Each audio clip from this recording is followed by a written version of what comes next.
Welcome to Respect My Crown. Respect My Crown is a community designed to support women who desire to step into the abundance that awaits them. We know that now is the time to manifest our visions, realize our dreams, and accomplish our goals. Respect My Crown is a support system that encourages women to deepen in spirituality, sisterhood, accountability, and service.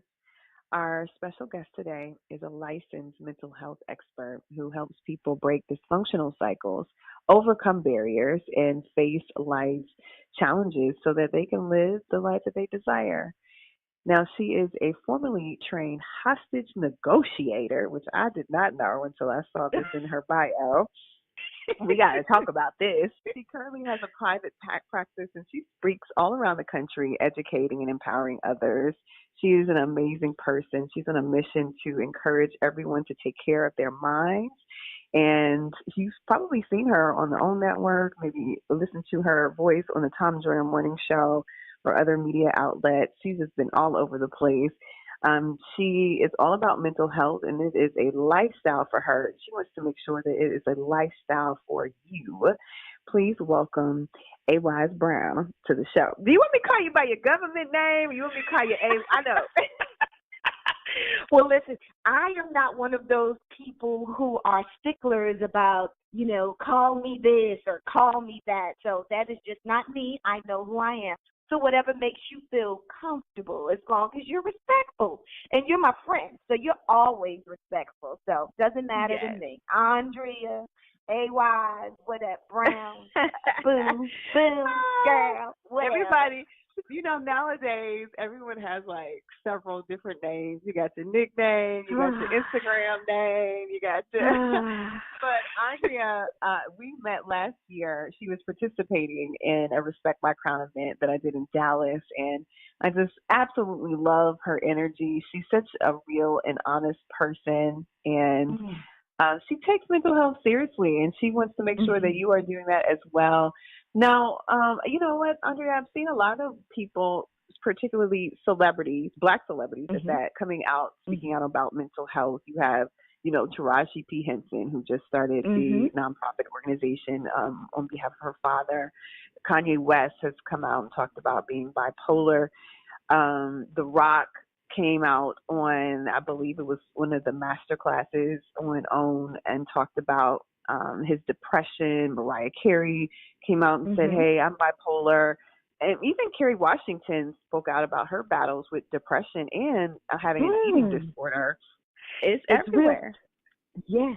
Yes. And it's real for all of us. And this is what my mission is. So my mission is to teach every single person on this earth how to take care of their mind while we are mentally healthy, and I put quotation marks around that, opposed to mentally ill. And so a lot of times people run away from the term mental health.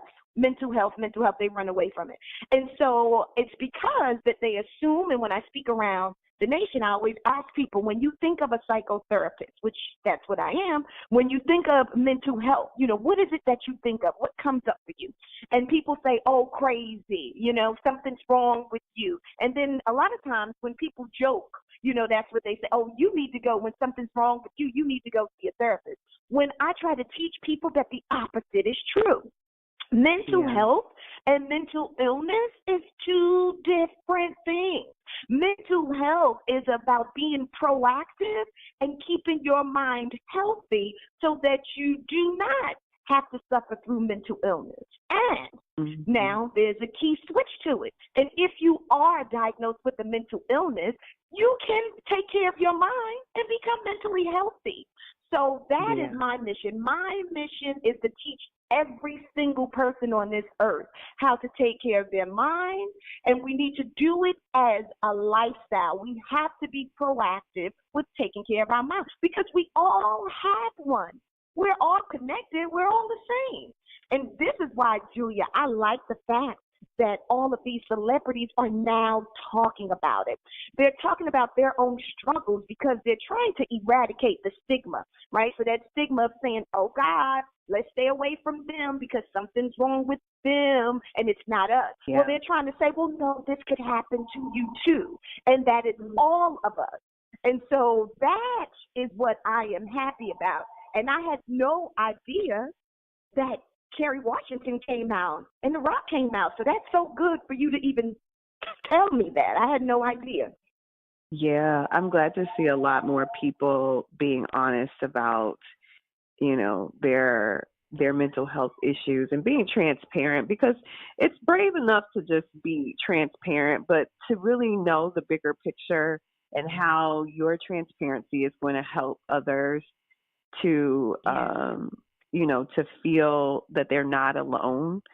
And, you know, and that we are all out here going through our own everyday battles. What are some of the most common mental health issues that you see on your couch as it relates to women? Oh boy, so nowadays with the rise of technology, the use of technology, especially looking at social media, there's some new research that shows, and it reflects on my couch, that there is a rise in diagnoses of anxiety and depression. So those are like really huge right now. Yes. And it's not just, like I said, those people over there. It's everyone. It's your neighbor. You know, it's you. It's your children. And so with the use of technology and being disconnected from self is a huge trigger to bring on these feelings of not really being settled and being present, which can really make you anxious, increase anxiety, raise the serotonin in your brain. Yeah. And, you know, both of those I've dealt with quite a bit in the last year and a half. And I will say, when I have done like a social media fast, you know, taken 30, 45 days off of social media and allowed someone else to post for me, I was really able to clear my mind. What I found is that there's just so many messages on social media that, and, you know, and some of them aren't, it's not even that it's bad messages. There are just so many messages. You know what I mean? It's like, you know, we already get so annoyed when we're watching like a TV program, and so we turn off when the commercials come on. But imagine you're scrolling through social media and you see all of these messages, and you need to do this, and you need to get it together, and you need to fix your face, and you need to, and then it's just like, even the positive messages can be overwhelming when there's just so many messages. And so what are some ways that we can, I guess, protect ourselves in regards to social media to better our mental health?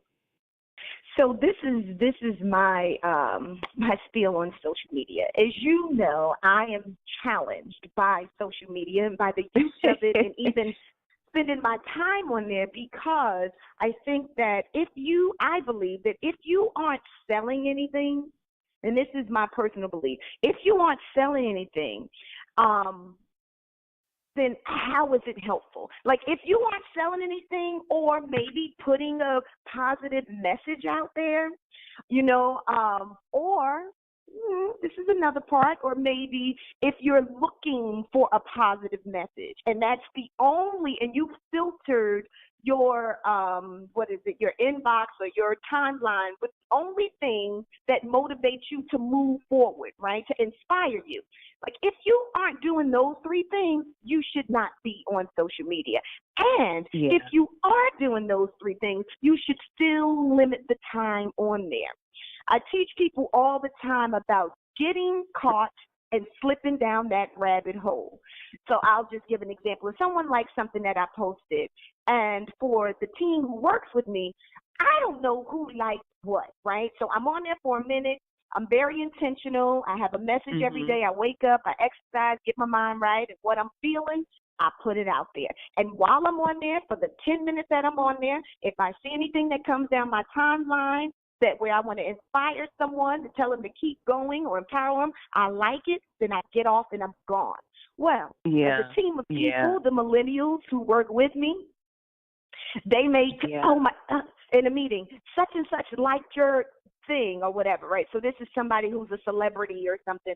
And so then what they do is they slip down the rabbit hole, because now they go to who that person knew, who that person was married to, who that person had kids with, what this person had on last week, what she wore this, what car she drove. No, wait a minute. And then they done slipped over to who the kids are, who goes with the kids, who goes with the cousin, what church they go to, who sleep with.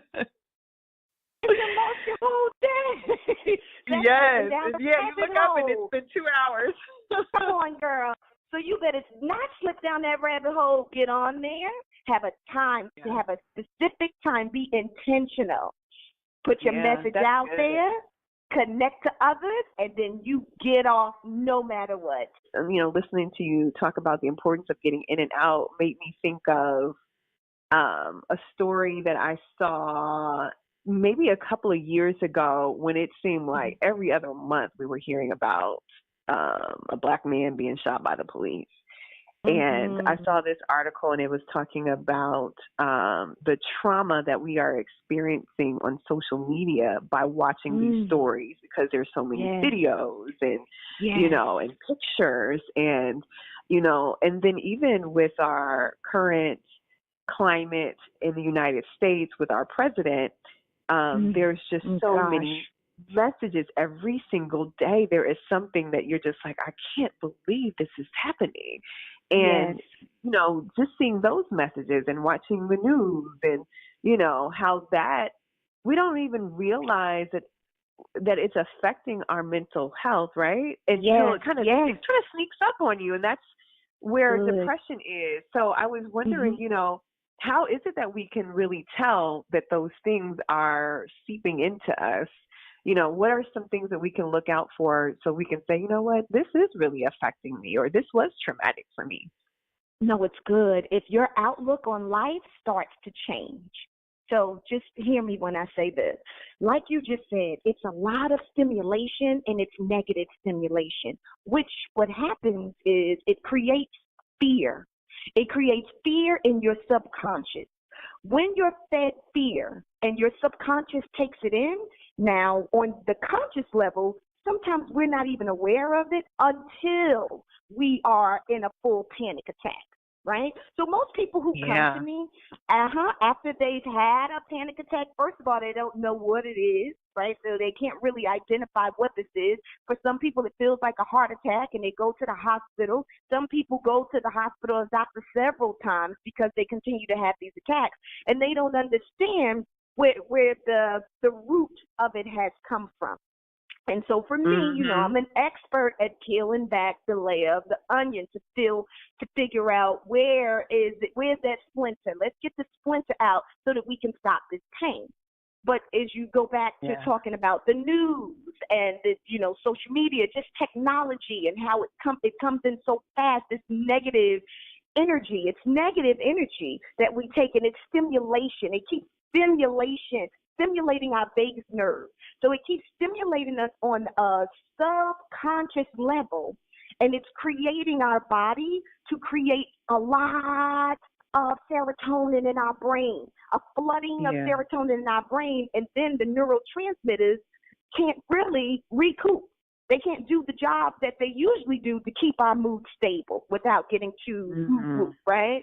And so that's what the job of our neurotransmitters is to keep our mind nice and stable. And I could always teach you, which is what I do, certain things that will actually keep your neurotransmitters working where they keep our mind stable. Well, anywho, when we are flooded with all of this negative stimulation, and even though we're unaware on the conscious level, the subconscious is taking it in, and it's feeling fear, fear, fear, fear. So now you're trying to go about your day. You're leaving out the house.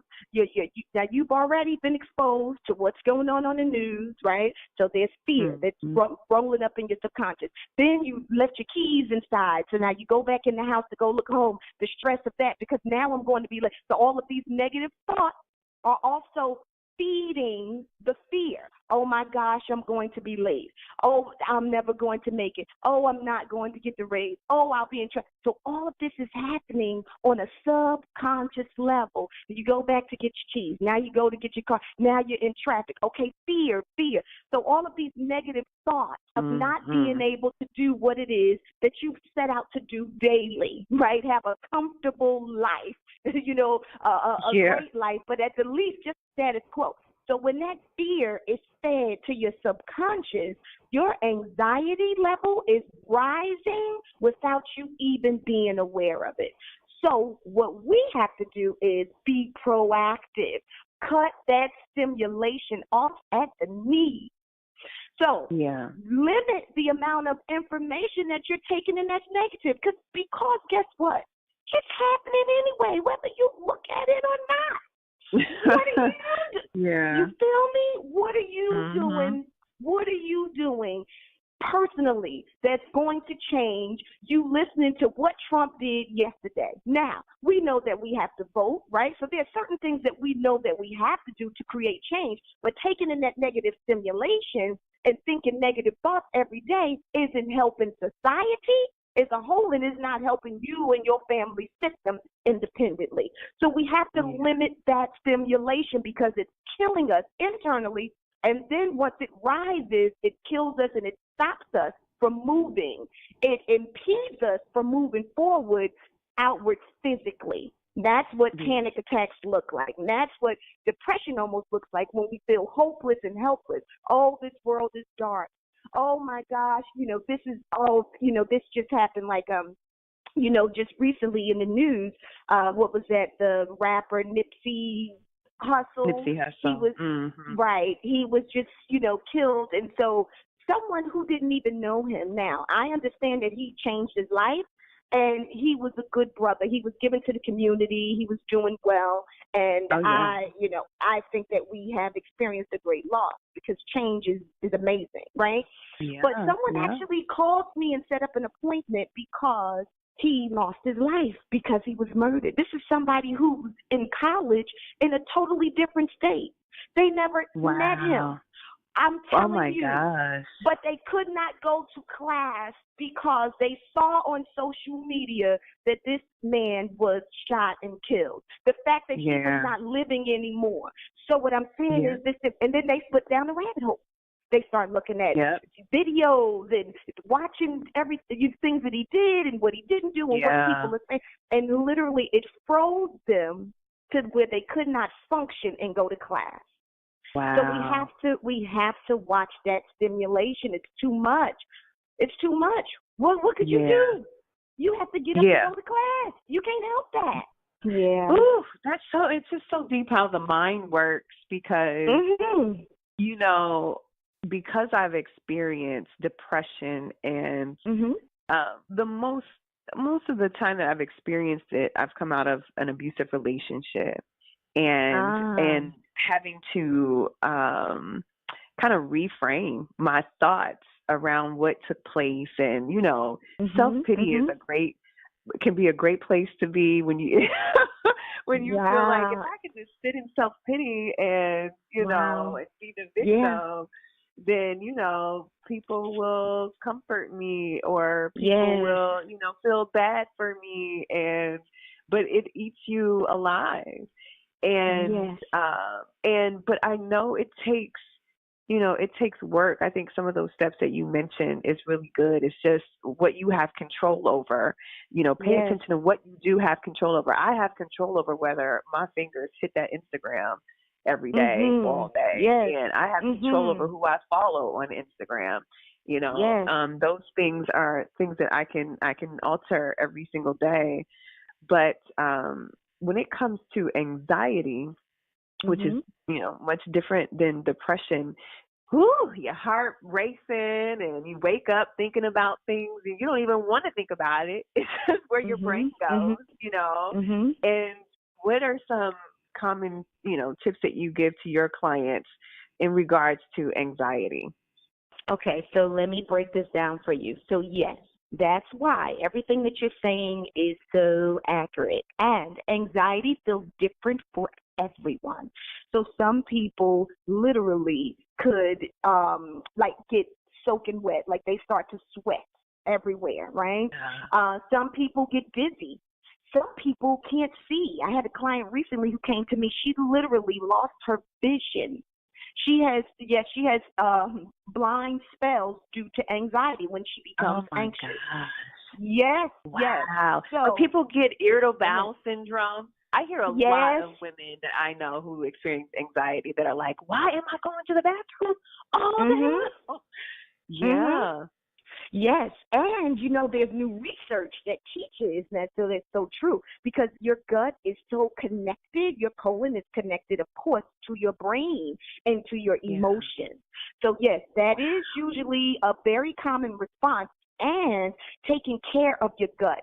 But there's new research that has come out, that teaches about taking care of your stomach, of your gut, taking probiotics, because when your gut is off balance, then also is your mental state.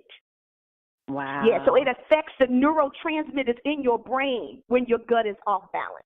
So now, yes, people are suggesting, I'm going to say experts in certain fields are suggesting that you should also take probiotics if you're dealing with mental health issues. Mental illness. Yeah. Isn't that something? Ooh, that's gonna be another good. Okay, wait. Let me just let's stick a pin in this right here, because you're making me think about something. We know that in our urban communities, maybe the people who are not as they don't have the access to the education that we may have. Yes. Like, there are so many things that they're missing out on. And you just made me think of it, because you're talking about probiotics, which is something that I just recently learned about a couple of years ago when I actually met someone who makes a kombucha, and they did it for physical and mental health reasons. And I'm like, wow. And but in our communities, they don't know about probiotics. Yes. And gosh, there's just so much, and we're already trying to get them up on this mental health thing and why they need to sit down and talk to somebody, which they won't do because we've been taught, to keep our mouths shut. But there's just so much education that we need to bring to these communities so that they have the opportunities to, to fix these things. Yes, you're right. And that's a part of my mission, to talk about how we should, include fermented foods into our diet, like sauerkraut. Like there's certain things, right?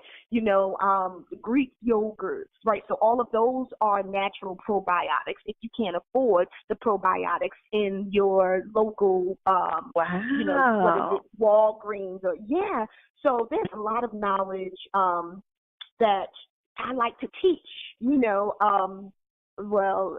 a lot of information. I'm saying it's my knowledge, but it's information that I really teach, and I'm on a mission to give so that we can be proactive. Turmeric too. I love turmeric. Turmeric is something that we should also add to our food. Turmeric is good. Research supports the fact that it helps with your mood. It helps to balance your mood, and it also, tons of clients have told me that it helps with insomnia. So really, yes, girl. This is good stuff. I sprinkle it everywhere, whole family. Okay, they have turmeric and they don't even know they eating turmeric. I need everybody to be. Just sprinkle it in there. My husband's like, why are my eggs so orange? Don't worry about it. Just eat it. It's gonna feel good. Yeah, exactly. That is so funny. Okay, I'm sorry. I know I threw you off. Back to anxiety. Tips to help them with anxiety. So. Okay, yes. So let me just say this. So outside of being proactive, exercise, right? Because that's a part of being proactive. But outside of that, oh my gosh, meditation, mindfulness. So this whole thought of meditation and mindfulness, people see that as, that's woo-woo, right? That's those people do that. We don't do that. Well, let me tell you something. you need to do that because you really have to quiet your mind. So if you are in a state where where you're feeling anxious, where you're feeling, that you're feeling overwhelmed, you don't know what to do at that time, then you have to go find a quiet space. You need to remove yourself from whatever situation that you're in. You have to change the environment. So if it's going to a bathroom stall, or I tell people if they're at work, go to the stairwell and just sit. You need to ground yourself because what you have to do is you have to tell your mind, right? Now, think about this. You have to tell your mind that this is not an emergency and that I'm safe. Because when you are in that space of panic, then anxiety has you all up in the world, like all up in the sky. So you're not grounded. You're ungrounded. So what we need to do is ground yourself. So sometimes you can sit on the floor, but if there's people around, you may not want to do that. So that's why I say go to a stairwell. And when you get there and you sit down, you tell yourself that I am safe. I am safe. I am safe. Now, what you do is you do some deep breathing. Deep breathing. And as you deep breathe, you breathe out, you breathe in, you breathe out, you breathe in. You start to look at things that are around you that are present right here and right now. So what you're doing is you're telling your mind, you're trying to adjust your mind to come out of that state where it feels like it's lost and it's disconnected and it's caught up in danger, urgency, something's wrong, panic, panic, panic. It's like, nope, come down. Okay. What am I sitting on? Okay, this is the floor, and you're breathing. Oh, okay, these are the stairs. Okay, so you kind of look at things that are right there where you are. That is grounding. That's bringing you here and now. Once you do that for a little while, and even a lot of people get the benefit out of when they do the deep breathing, they actually imagine the breath going out and then the breath coming in. The breath going out and the breath coming in. So that's also something that's grounding for the brain. So it tricks the brain.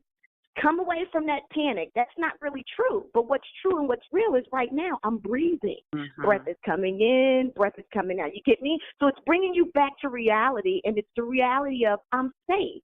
So whatever that fear was that triggered me is the feeling unsafe. It's not even real. It's not true. But it's not until you ground yourself and you realize, okay, mindfulness here and now, that you can then still do the work.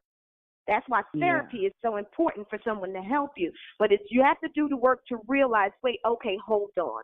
So now once you're back in your body, you didn't depersonalize, you're here and you're present, your anxiety is lower, you feel calm, you're relaxed. Now I can think, what was my trigger?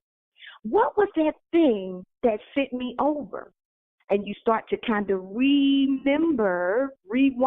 Oh, it was when I got that text message from that girl that I no longer want a relationship with and I don't know how to tell her no.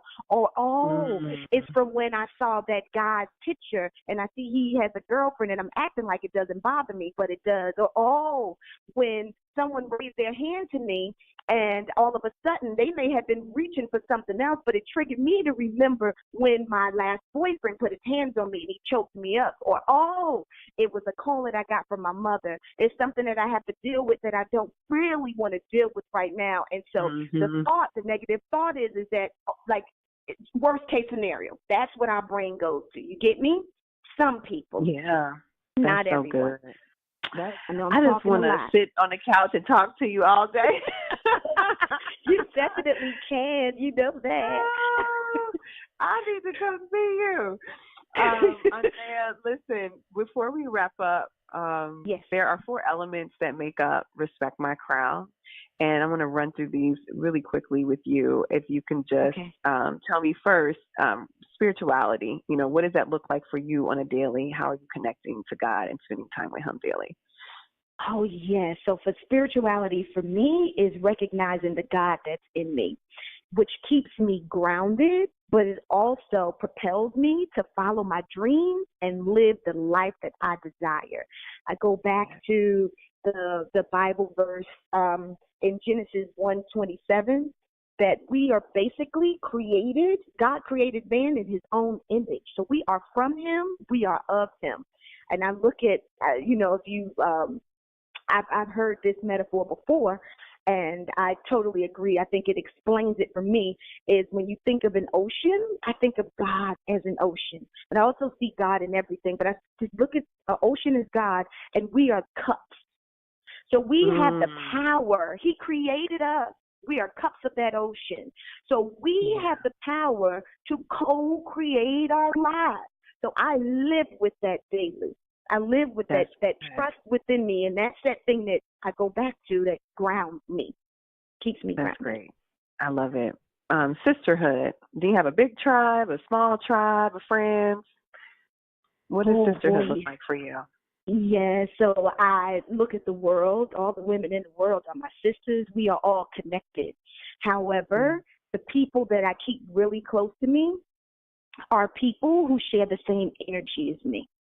So, they're positive, they're giving. Like, those are the people that I need around me, because it's all about our personal needs.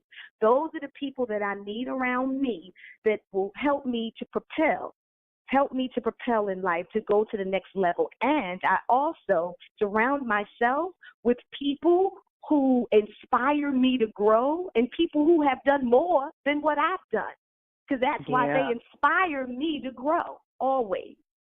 Oh, I'm glad you mentioned that too, as that wraps into the third element of Respect My Crown, which is accountability. How are other women keeping you accountable? Do you have like a little text group where you talk to your friends? Do you have that one person that's like, hey, what are we doing this week? What have you done? Have you achieved your goals? What does that look like for you? Okay, so 2 parts. So with my on awisebrown.com, so what I do for people who actually subscribe to the website, I do a monthly newsletter of encouraging other people to grow. So if you're a woman and you've subscribed, you are part of that link. You're a part of my tribe. If you're a man who subscribes, you're a part of my link and you're a part of my tribe. So that's what I do to give. I do that once a month. But then for me, I just kind of have an emergency line, and I have a couple of mentors. I have a mentor that feeds one part of my life and my lifestyle, and I have a mentor that feeds the other. And so when I need them, I get on that call and I text, and they text me right back. We go, it's a back phone. We get on that back phone and then we talk. And and I connect in that way. That's exactly what happened. I love it. Okay. And then the last part of Respect My Crown is service. What's one of the most rewarding ways that you give back? I mean, we know that you give back through the work that you do with mental health. Are there any certain organizations that you do work with, or maybe there's another part of you that we don't know about that you're passionate about in the community? No, everything for me pretty much is surrounded with mental health. So basically, I mean, that's the truth, because I do believe that that's what God created me for. So I'm created to inspire, to give, to uplift, but it's through the vein of mental health. And so I do donate to the local, like, mental health, charities, anything that's going on in the community. I'm a part of. I donate my time. And even like to homeless organizations, I donate my time and giving and resources. So that's me. That's what I do. There's not one specific, place that I would say, oh yeah, go look at this. There's anything that comes across my desk that has to do with mental health, and I feel like it's real and it's true, then I'll connect and give. That's great. We always end our podcast with an affirmation and asking our guests to give an affirmation. So it begins with I am, and then you fill in the blank and then tell us why you chose that affirmation. Oh, well, I will say, this is what I know for sure, is for me, I am a power starter. That's what I was born as, a power starter. So God created me. He created me with the gift of encouragement. He created me with the gift of empowerment and discernment. So I was born to ignite the power in you. And you is every single person that I encounter. And so what I would say is a part of our life's journey and the purpose for living is to connect to why is it that God created you? Because we all have a unique gift, all of us. And so I am a child of God, but I am a power starter. And that's how I live my life. Yes, yes. Well, thank you so much, Andrea Wise-Brown, A Wise-Brown on Instagram. If you want to follow her, please do, Yes. because she posts some really great content and quotes to help women with mental health. And I love you to death. I'm so glad that we were able to connect, and I believe this was a divine connection. And I feel like we're going to do some great work in the future. I see us hopping on a cruise ship, doing some type of mental health cruise. Yes. I don't know why it's just in my head, but I see it, and look at that. Maybe you speaking about God being the ocean. We can just fill up some folks on a cruise and help people. Yeah. Yes. I see You it. know, I'm here for it, and I love you so much from the day that I met you. Your spirit is amazing, and I love everything that you are doing, and I am here for it. I'm here for it. Thank you. I appreciate you. And is there a website where people can go if they want to reach out to you, if we have some people in the area who may want to use your services? Yes. So please go to www.AWISE, B as in boy, ROWN.com, AWisebrown.com. You can see when I'm in your area, I'm doing an event. You can sign up for monthly classes. So I do these monthly classes that are like a fraction of the price to actually come into the office. And it's really about, I'm really encouraging you and empowering you to live the life that you desire. And so, yes, please subscribe to the website. Join us. Join the tribe. We are out here, and I am on a mission to help you to be proactive with taking care of your mind and keeping it healthy and strong. And I want you to understand that this is not for, my platform is not just for mentally ill people. No, it's for all people. Like, you are my client. You are my client. It's for everyone. Yes. Because we're working to stay mentally healthy. Yes. Oh, goodness. I love it. Well, thank you so much for being a part of our podcast today, Andrea Wise-Brown. And you are tuned in to Respect My Crown, the podcast.